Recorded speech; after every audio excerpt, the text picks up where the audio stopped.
Ang ato makauban karon makadasig palaban ni nga kandidata sa mutya ng Nasipit 2024 way lain atong ipalaila Ma'am Jadine Les C. Banagan mutya 5. Ma'am, mayong gabi, kumusta unsay gibati nimo karon nga grabe todo practice niyo tungod kay nagkaduol na ang maong coronation night. So I'm really happy to be here and thankful ko to have a co-sisters like them. And I hope nga supportaan po mi ninyo. Ma'am, even do nga dool na kayo ang event, unsay may ginabuhat ni ma'am nga preparation nga medyo ma-relax ra ka, di ka ma-pressure. So actually, pressure jud kayo sa mga knowing nga nag-eskwela pod mi and nag-eskwela ko sa Butuan. So daghan og giatiman, dili lang sa school, dili lang sa pageant, but also sa family, di ba?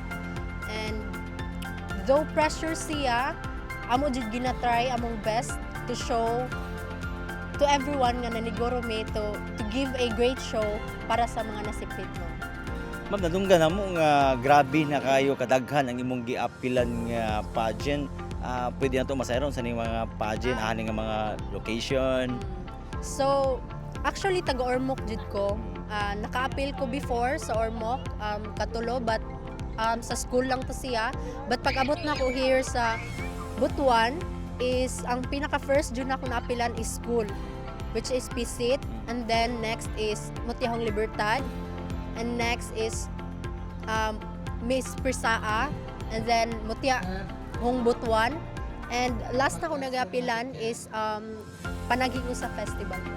Ma'am, kasi nag-post nimo or nagtuklod nimo no nga nagka join sa mutya na Nasipit 2024, nabay nag-post or imo ring kagustuhan gid? Supposedly, dili dapat ko maka-appeal here. Kay last na ko pageant is bag-o lang jud na human. 12 among pageant dito sa Panaghiusa, Claver, Surigao. So, ang nag-post jud sa ako here is mainly family, akong relatives sub here sa Nasipit, and also akong mga handler, makeup artist nga yun nga appeal. Kay opportunity po siya. Pero ma'am, nakaimensahe sa imong mga supporters, mga followers nga muani gyud no sa coronation night para dagay mo sagit-sagit pag ikaw na mabaso. Okay.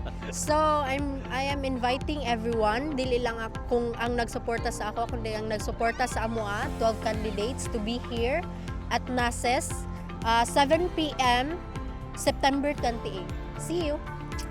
So, ayan po mga kadasig, si Ma'am Jadine Les C. Banagan, Mutya 5, sa Mutya na Nasipit 2024. Para sa mga followers din na, mga supporters, ayaw kalimot atong suportahan ang nagadaiyang mga kandidata sa Mutya ng Nasipit 2024. Para sa dugang update, i-like o i-follow ang atong official page ng Dasig Nasipit Tourism. Daghang salamat o maayong gabi sa atong tanan.